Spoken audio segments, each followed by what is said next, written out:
Вы смотрите новости Татарстана, в студии Алексей Калиничев. Здравствуйте. По традиции начинаем с самых заметных событий в истории ТАССР. Итак, 25 марта 1933 года постановлением Совета народных комиссаров СССР было принято решение о строительстве в Казани фабрики «Кожсуррогат». В будущем она назовется заводом искусственной кожи. Предприятие начинает выпускать качественное кожевенное сырье для пошива обуви. 25 мая 1944 года был завершен сбор средств населения на создание танковой колонны «Комсомолец» в Татарии. К примеру, из Казанского университета передали 106 тысяч рублей. Колонна «Комсомолец» в Татарии вошла в состав 10-го танкового корпуса. Всего за годы войны на строительство различной военной техники в нашей республике собрали более 380 миллионов рублей. Ну а мы переходим к событиям этого дня. Операция «Эвакуация». Мы просто не могли выйти, потому что нашу дверь заблокировала той дверью, которая упала. В жилом доме Казани произошел взрыв бытового газа. С места происшествия Нафиса Минязова. Пандемия продолжается, меры принимаются. Это не на один день, и не на неделю, не на месяц. Что для борьбы с коронавирусом решено сделать в Казани, узнал Дмитрий Аренин.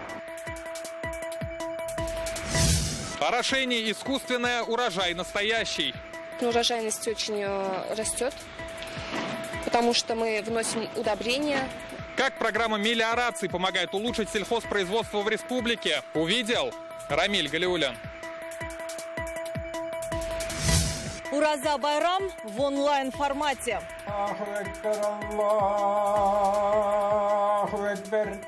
На какие традиции священного праздника мусульман пандемия наложила свое вето, расскажет Алия Хайруддинова.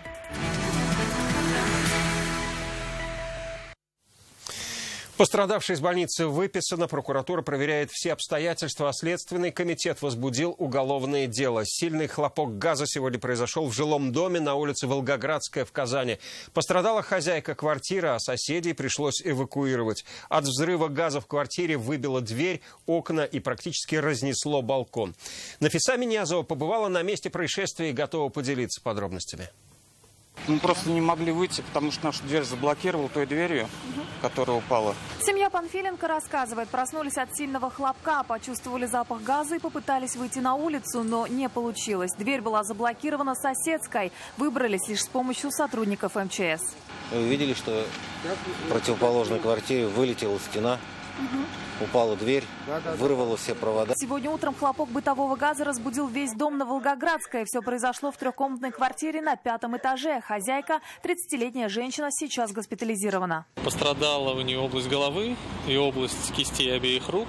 Термические ожоги. Проведена томография головного мозга, осмотрен нейрохирургом. Как рассказала пострадавшая медикам, она пыталась помыть полы под газовой плитой. В какой-то момент раздался взрыв. Он был настолько сильным, что даже выбило окна, профнастил, и рамы, осколки разлетелись по всему двору. Дом тут же отключили от газоснабжения, жители эвакуировали. Из-за случившегося стены квартиры дали трещины.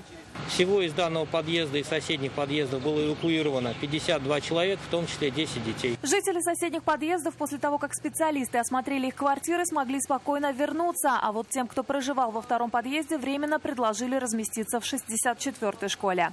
На время ремонта им предоставят комнаты в общежитии. Однако половина предпочла переждать у родственников. Силами управляющей компании мы обратно поставим дверь, закроем оконные проемы, приберем территорию и уже после осмотра экспертов примем решение по 4-му и 5-му этажу окончательно. Как рассказали в пресс-службе «Газпрома», плановый осмотр газового оборудования был в начале года и нарушений не выявили.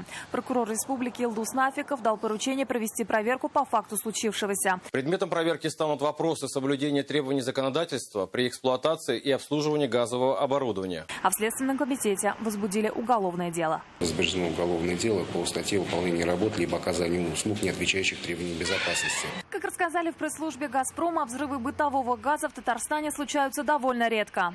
В 2005 году в Казани по улице Гвардейской произошел хлопок газа с возгоранием. В результате погибла жительница, собственница квартиры. Причиной происшествия стала самовольная замена газовой плиты. По Татарстану хлопок газа был в 2018 году в Буинске, а в 2019 в Казани на проспекте Победы из-за хлопка газа произошло возгорание. В результате погиб 38-летний мужчина. Нафиса Минязова, Адель Миндубаев и Наиль Абдулин, ТНВ, Казань. И еще один бытовой взрыв произошел в селе Абалачи Менделеевского района в выходные. Сейчас там тоже выясняют причины и разбирают завалы. По предварительной версии взорвался электрический водонагреватель. Как это могло произойти, разузнала Алия Хайрудинова. Вот дом на 10-15 сантиметров как будто поднялся и упал. Вот этот дом даже. Так события на улице Центральной описывают жители соседнего дома. В самом же здании, где хлопнуло и обвалило стену, и перекрытие между этажами, никого не было. И что произошло, еще только предстоит выяснить дознавателям. Прибежала, маму зову, говорю: мама, давай посмотрим, что там случилось. Смотрим, оказывается, тут контора разрушилась. Прям это настолько сильный взрыв был, что вот эта трехэтажка, она прям шевельнулась. Окно, вот маленькое окно есть, у них душевая была. Вот канализация. Ладно, окна большие были. Потому что все взрыв туда, вот на тот конец и на эту сторону попало. Обрушившийся дом был построен более 40 лет назад. Здесь провели газ и электричество. В одном крыле расположилась местная контора, в другом поселились люди. Сейчас здесь живут 6 человек. ЧП произошло в пятницу около 4 часов вечера. В это время дом оказался совершенно пуст, никто не пострадал. Здесь тоже была нагреватель? Да, Как говорят, на первом этаже в эпицентре разрушений стоял электрический бойлерный водонагреватель. Именно его винят в случившемся. На месте уже побывали специалисты различных ведомств. Предстоит установить, что же произошло. Пока в поселении озвучивают предварительные версии. Посмотрели, мы пришли к выводу, что это действительно электрический водонагреватель, бойлерная установка. Мы пришли к мнению, что действительно клапан не сработал, электроводонагреватель, и произошел хлопок. Сейчас в этом доме разбирают завалы. Чтобы больше ничего не обвалилось, установили специальные опоры. Рассчитывают, что здание можно восстановить и в него вернутся жильцы. Пока же все, кто здесь был, расселены. Алия Хайрудинова, Дмитрий Аренин, Ильшат Аюпов, Рамиль Закиев, ТНВ, Менделеевский район.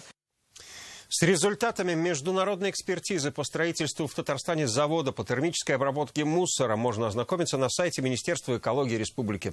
Ведомство выложило данные в открытый доступ на языке оригинала, на немецком и на русском.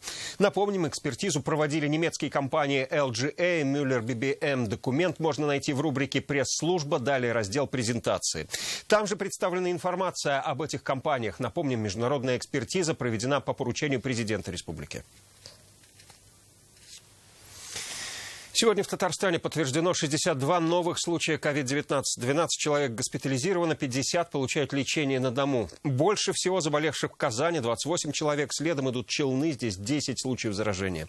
Итого на 25 мая по нарастанию в республике зарегистрировано 2849 случаев. Выздоровели почти 2000 человек.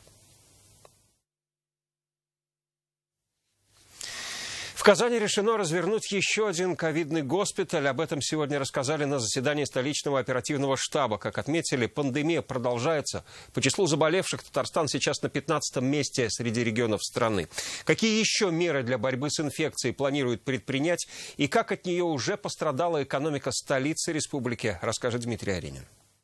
Сейчас почти половина всех заразившихся в Татарстане коронавирусом – это жители Казани. В столице республики таких пациентов лечат в 8 медучреждениях. Решено развернуть еще один ковидный госпиталь здесь, в 16-й городской больнице. Как сегодня сообщили на заседании оперативного штаба в столичном исполкоме, развертывание госпиталей необходимо, чтобы централизовать лечение пневмонии всех видов. Конкретно коронавируса в Казани зарегистрировано 1413 случаев. Позволило нам повысить эффективность лечения такого диагноза. За апрель месяц смертность от пневмонии по сравнению с апрелем 2019 и 2018 годов снизилась. При этом расслабляться рано. По отзывам, у некоторых болезнь проходит особенно тяжело. И Сурмедшин в очередной раз призвал носить маски, перчатки и соблюдать все меры безопасности. Хотя люди, которые не первый раз болеют, и ноги ломали, и руки ломали, но говорят, вот такого, что они испытали коронавирус и та пневмония, которую раньше болели, говорят, не дай бог такое пережить. Минувший месяц серьезно сказался на экономике города. Поступления в казну сократились более чем на 40%. Особенно пострадали гостиничный, рекламный бизнес, заведения общепита. К концу года бюджет может не досчитаться около 2 миллиардов рублей. Часть расходов решено сократить. Сокращены непервоочередные расходы. Например, это общегородские мероприятия, мероприятия в парках, командировочные расходы и участие в семинарах. Приоритетной задачей является обеспечение источниками финансирования первоочередных социально значимых расходов. Продолжают работу и финансируются все президентские программы. Это ремонт дворов, дорог, соцобъектов. Большое дорожное строительство развернуто по национальному проекту «Безопасные и качественные автомобильные дороги». В планах обновить около 30 километров магистралей. Ни одна из дорожных программ не сокращена. На эти цели выделено 7,5 миллиардов рублей. Помочь деньгами в Казани собираются и самозанятым. С июня стартует грантовый конкурс. Лучшие проекты получат до 100 тысяч рублей. Дмитрий Аверин, Адель Мендубаев, ТНВ, Казань. Ситуация с коронавирусом негативно влияет на активность всех отраслей экономики. Об этом сегодня говорил Рустам Минниханов на совещании с руководителями малых нефтяных компаний республики. Как отметили здесь, первый квартал был неудачным для рынка нефти из-за прекращения сделки ОПЕК+ и последствий пандемии. Цены на российское черное золото упали почти в 4 раза по сравнению с апрелем прошлого года. Это сказалось на доходах. Тем не менее, по итогам первого квартала в республике сохранена положительная динамика, подчеркнул Рустам Минниханов. Прикладываются огромные усилия руководства нашей страны, лично нашего руководителя, президента страны Владимира Путина очень много уделяет внимания этому вопросу. Сегодня идет некая стабилизация, и, конечно же, она как просто не достигается. Мы где-то на 23% вынуждены будем сократить добычу. Но я считаю, что других путей нет, путь один. Чуть позже Рустам Минниханов провел заседание Совета директоров Татнефти. По итогам первого квартала этого года были рассмотрены итоги исполнения бюджета компании, а также утвержден бюджет на июнь. Участники заседания заслушали информацию о состоянии проектов Татнефти за пределами России. Принято решение о продолжении сотрудничества с зарубежными партнерами в части реализации совместных проектов. Татарстан получит больше 13 миллиардов рублей на поддержку из-за ковид. Это самая большая дотация среди других регионов страны. Она должна помочь компенсировать снижение доходов региональных бюджетов. Всего поддержку окажут 66 российским регионам. Размер дотации для каждого из них будет определяться с учетом первоочередных расходов местных бюджетов. Всего на поддержку выделено 100 миллиардов рублей. Оплати за газ, не выходя из дома. Долгие дни изоляции научили нас всех, в том числе и пенсионеров, активно пользоваться услугами онлайн. Так оплачивать газ посредством интернет-ресурсов теперь не только удобно, но и безопасно. Аида Нугманова уже 3-й год оплачивает за газ через интернет. Сегодня пользоваться онлайн-услугами «Газпром Трансгаз Казань» стало еще более актуальным. Совершить оплату за газ можно за пару минут, будь то в дороге или из офиса, даже сидя дома с семьей за чашкой чая. Один из способов воспользоваться онлайн-сервисом банков. Конечно, удобно сейчас, тем более в такое время из дома выходить нежелательно. Поэтому, да, я оплачиваю через банки, мне это очень удобно. Просто отсканировал штрих-код. Все уже здесь есть, сумма выходит, нажимаешь «Продолжить» и все готово. Этой услугой в семье Нугмановых пользуется и свекровь. Сегодня она изучила и второй способ оплаты через портал госуслуг. Мам, смотри, я тебе сейчас научу, как платить на госуслугах Республики Татарстан. Заходим в раздел ЖКХ, выбираем свой абонентский пункт, указываем номер лицевого счета, который указан в квитанции, и оплачиваем. Так удобно, оказывается. У всех пенсионеров есть и телефон, и даже компьютеры у всех есть. Мне очень нравится, как удобно. Вот то, что в госуслугах я не умела, сейчас вот сноха научила, лаберса буду и оттуда оплатить. Там можно показания счетчиков все давать сразу. Быстро, а главное безопасно. Так бесконтактная оплата стала новым трендом. Вы смотрите новости Татарстана, и вот о чем далее. Орошение искусственное, урожай настоящий. Урожайность очень растет, потому что мы вносим удобрения. Как программа мелиорации помогает улучшить сельхозпроизводство в республике, увидел Рамиль Галиулян. Ушли и не вернулись. Их каждый день ждут дома.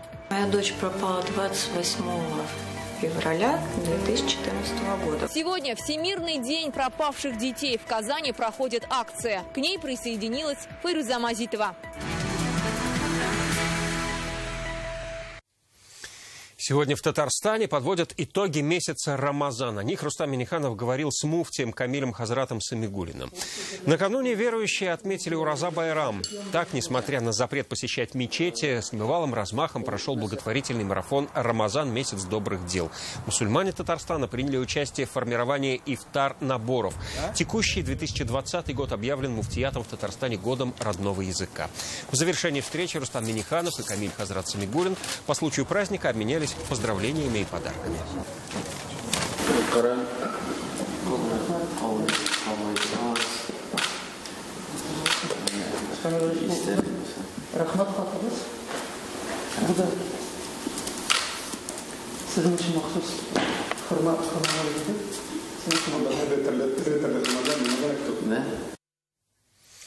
В особых условиях проходил и главный мусульманский праздник Ураза Байрам без гаят-намаза, при закрытых мечетях, дома с самыми близкими.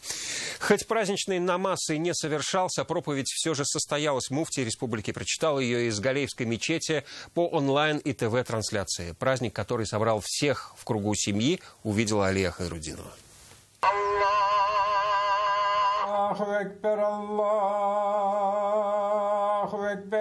В деревне Средняя Серда раннее утро. Трели соловья и азана так гармонично сливаются в мелодию праздничного дня. Азан сегодня не призывает на намаз, он только напоминает: сегодня Ураза Байрам.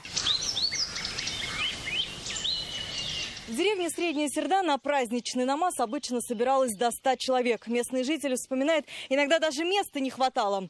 В этом году спокойствия не встретишь ни одного прихожанина, и каждого заранее предупредили: праздничный намаз читается дома. Уже с утра в доме Накифа Валиуллина все у телевизора слушают праздничную проповедь. Муфтий зачитывает поздравления Рустама Минниханова. Республика мусульман Нарына. Сегодня сама жизнь требует от нас терпения и благоразумия. Искренне признателен мусульманам республики за то, что они наравне с нашими православными братьями и представителями других традиционных религий в полной мере осознают ту высокую степень ответственности перед Всевышним и обществом. Такого еще никогда не было. Нам уже немало лет, много видели, но такое впервые. А вот эту традицию пандемии не изменила. Женщины, как и раньше, не отходят от плиты. В каждом доме готовят оладьи. Аромат стоит над всей деревней. Только после праздничной проповеди все большой семьей собираются за столом. А еще знаете, за что я люблю жителей нашей деревни? В каждый дом сегодня приехали гости, даже если там давно никто не живет. Это уважение к празднику, дань предкам. Пост длился ровно месяц. Мусульмане не посещали мечети и коллективные ифтары в гостях. Вместо этого еду на ифтар в ланчбоксах раздавали нуждающимся, а разговение только в кругу родных. Онлайн-проповеди и дистанционные обряды не изменили главные ритуалы Рамазана, а вот людей ближе друг к другу сделали. Алия Хайрудинова, Рамзиль Гарипов, ТНВ, Арский район. 12 тяжело больных детей с разными диагнозами и разных национальностей получили возможность пройти реабилитацию. Все благодаря пожертвованиям татарстанцев в месяц Рамазан. Благотворительный марафон «Месяц добрых дел» помог сотням тысяч нуждающихся. Средства на лечение получили дети с диагнозами ДЦП, патология головного мозга и сложными болезнями сосудистой системы. Каждый внесенный рубль татарстанцев – это шанс на выздоровление, говорят в Духовном управлении мусульман. С Днем славянской письменности и культуры татарстанцев поздравил Фарид Мухаммедшин. Наша общая задача – беречь и приумножать наследие предков. Глава парламента республики отметил, празднование Дня славянской письменности и культуры укрепит идеи межконфессиональной толерантности. Здоровья, счастья и мирного неба пожелал Фарид Мухаммедшин татарстанцам. Сегодня на 96-м году жизни ушла Стелла Писарева, преданный делу человек, замечательный знаток истории Татарстана, бесценный кадр и просто очень светлый человек. Ее называли самым известным музейщиком, живой легендой хранителей древности, музой музея. А она отвечала, что просто занимается любимым делом. В конце февраля в кругу близких Стелла Писарева отметила 95-летний юбилей. Она организовала десятки выставок и масштабных экспозиций в музеях Бугульмы, Челнов, Арска, Чебоксар, Москвы. С нуля создала музей истории Казанского университета. И до последних дней трудилась в музее Горького и Шаляпина. Ровно неделю назад, во время открытия Музея изобразительных искусств после капитального ремонта, Рустам Минниханов вручил Стелле Владимировне медаль «100 лет образования ТССР».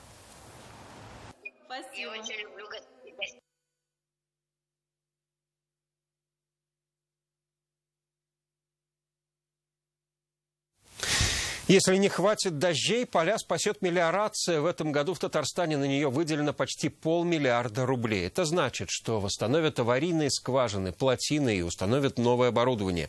Рамиль Галиуллин знает, где пройдет искусственный дождь. Здесь у нас новые растения, недавно высаженные. Вот это капельный полив.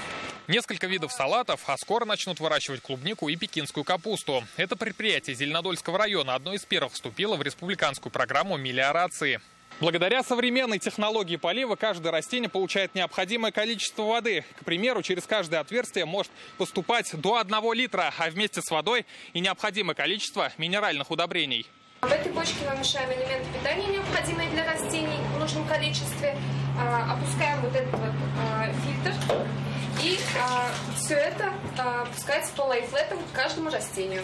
Ежедневно здесь поливают до 1 гектара посевов. На сегодня современные поливочные машины установлены более чем в 100 хозяйствах. 70% затрат на восстановление орошаемых земель субсидируются в рамках программ. Сейчас собираемся выходить на открытый грунт. Около 12 гектар, может быть больше. Еще готовим поля. У нас есть насосная станция. Через насос мы регулируем, сколько нам воды сюда надо вылить. В этом году на мелиорацию выделили без малого 500 миллионов рублей. За последние 10 лет, с момента страшной засухи 2010 года, под искусственный дождь подвели более 30 тысяч гектаров. В советское время, конечно, было более 170 тысяч гектаров. Мелиорация – это очень капиталоемкая отрасль, и тем более себестоимость продукции на поливе получается, во-первых, в 2 и более раза ниже, а урожайность получается в 3-4 раза в наших условиях выше. Благодаря программам за 8 лет в Татарстане приведены в порядок 450 технических водоемов. Задача на 2020 – восстановить больше 100 гидротехнических сооружений. Рамиль Галиуллин, Вадим Илларионов, ТНВ, Зеленодольский район, Казань.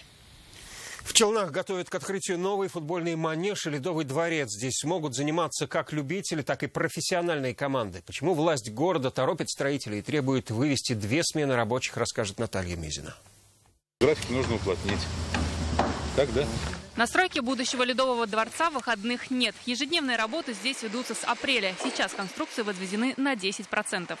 Выполнены фундаменты, монтаж несущего каркаса ведется, смонтированы колонны железобетонные. Объект на 230 посадочных мест возводит команда из 30 рабочих. Эту цифру мэр Челнов предложил увеличить в 2 раза, иначе сдать объект к концу августа не получится. Благодаря поддержке президента Республики Татарстан, благодаря поддержке федерального центра строится вот этот объект. 313 миллионов рублей. К Дню Республики объект должен быть построен. Такую задачу поставил президент Республики Татарстан. Мы эту задачу, безусловно, будем выполнять. Теперь личный контроль за стройкой Наиль Магдеев будет проводить еженедельно.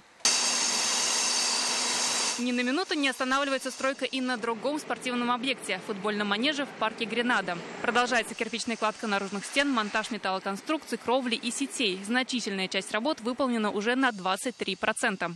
Раздевалок по нормативам все достаточно, поле 90 на 45. В проекте манежа 5 раздевалок, тренировочные. Планируется, что на футбольном поле будут заниматься более 700 спортсменов регионального центра подготовки футболистов КАМАЗ. Подарок для любителей спорта планируют открыть также к сентябрю. Футбольный манеж – это подарок к столетию ТАССР, поэтому логотип юбилея станет главным украшением фасада здания. Всего за этот год челнинцам подарят 3 объекта – бассейн, ледовый дворец и крытый манеж общей стоимостью почти 1 миллиард рублей. Наталья Мизина, Ильшат Аюпов, ТНВ, Набережные Челны.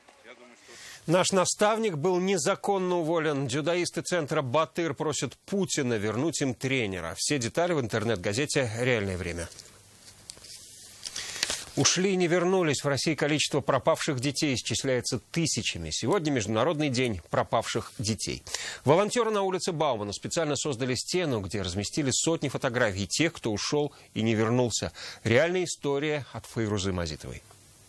Моя дочь пропала 28 февраля 2014 года. Возвращалась она домой со школы. С тех пор о 10-летней Ксении Баковой из Алтайской области ничего не известно. Прошло 6 лет. В интернете десятки ее фотографий и объявлений о пропаже. Таких историй по всей России тысячи. Я мама Салима. Он у нас потерялся 2015 года. У меня пропал сын Бахтин Дмитрий. Ежегодно в России пропадает 120 тысяч человек, из них 15 тысяч – дети. Только за 4 месяца этого года в Татарстане уже 43 сообщения об исчезновении детей. В республике работает специальный отряд – региональный филиал Всероссийского поискового движения «Лиза Алерт». Это название в честь одной из пропавших. Во многих регионах представлена стена, это арт-объект. Благодаря этому люди могут знать, куда им обратиться в случае, если у них случилась беда. И также могут научить своих детей каким-то определенным полезным вещам, чтобы этой беды не случилось ни в коем случае.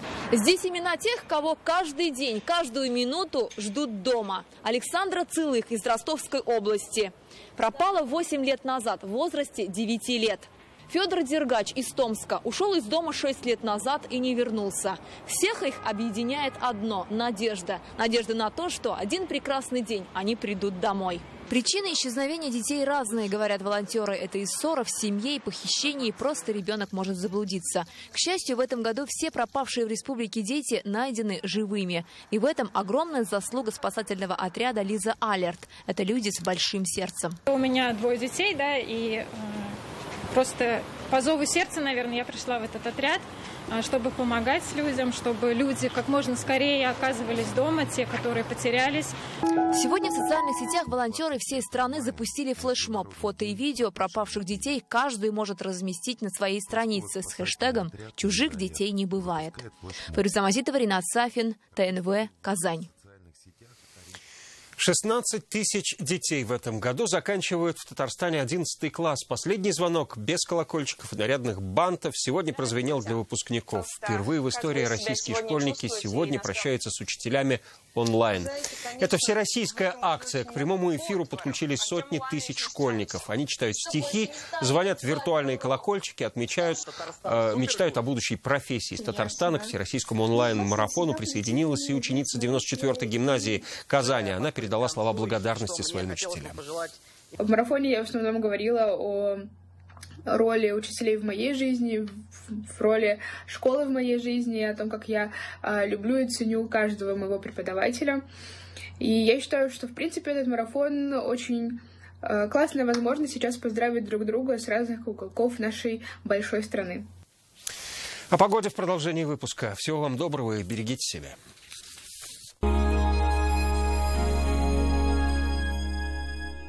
Лучший протез – тот, что остался в упаковке. Говорит Оксана Кузина, автор безоперационной технологии лечения суставов, основатель медцентра «Доктор Ост». Своим пациентам мы не рекомендуем соглашаться на сложное хирургическое вмешательство. Всего один укол позволяет спасти разрушенный сустав даже на поздней стадии артроза и при некрозе кости. Передовые клеточные технологии буквально омолаживают сустав изнутри, восполняя изношенные хрящевые ткани. Всего один укол, чтобы забыть про боль, вернуть движениям гибкость и легкость. Здоровый родной сустав без наркоза, без операции и вместо протеза. Приходите в «Доктор Ост». Убедитесь, вернуть сустав к жизни можно в любом возрасте. В мае онлайн-консультация врача бесплатна. Автоцентр «Марка» снижает цены, чтобы вы не снижали скорость. Весь май Datsun от 387 900 рублей. Подарки каждому. Звоните 4 пятерки, 3 семерки. Установка газового оборудования. ТПК МТЗ «Татарстан». Телефон в Елабуге 52420.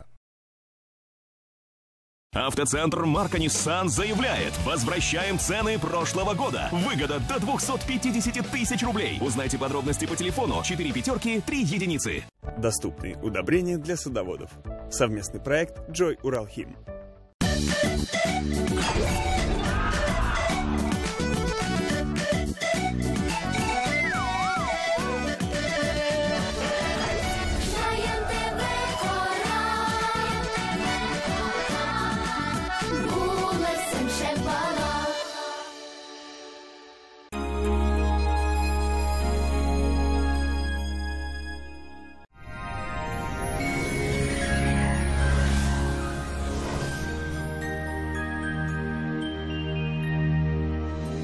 Здравствуйте! В погодных процессах наметились положительные изменения. Обсудим это в ближайшие несколько минут. По данным сервиса Яндекс.Погода, во вторник на юго-востоке в Бугульме, Бавлах, Азнакаево, несмотря на облачность, вероятность осадков будет небольшой. Станет теплее, плюс 20. В Нижнекамске, Набережных Челнах, Елабуге ожидается теплая и комфортная погода без осадков. На севере Татарстана, в Агрызе, в Менделеевске, Актаныше солнце будет светить целый день. Будет тепло, плюс 20, к вечеру станет заметно холоднее. Ночная температура всего 5 градусов выше нуля. На северо-западе, в Арске, в Кукмаре, Балтаси облачно с прояснениями и преимущественно без осадков, плюс 18. На юго-западе, в Болгаре, в Буинске, Дрожжаном дожди не прогнозируется и уверенные 18-19 градусов со знаком плюс. В центральных районах, в Чистополе, в Альметьевске, Мамадыше будет тепло, сухо и вполне комфортно. Воздух прогреется до плюс 21. Май близится к своему завершению, и напоследок, третий месяц весны решил добавить тепла. В последующие сутки прояснится, и на пару градусов температура станет выше. Во вторник в Казани переменная облачность, преимущественно без осадков. Ночная температура плюс 7, днем воздух прогреется до плюс 19. Ветер северо-восточный, умеренный. Атмосферное давление 765 миллиметров ртутного столба, влажность воздуха 48%. Магнитное поле Земли спокойное. На этом все. В студии была Лейла Латыпова. Всего доброго и до свидания.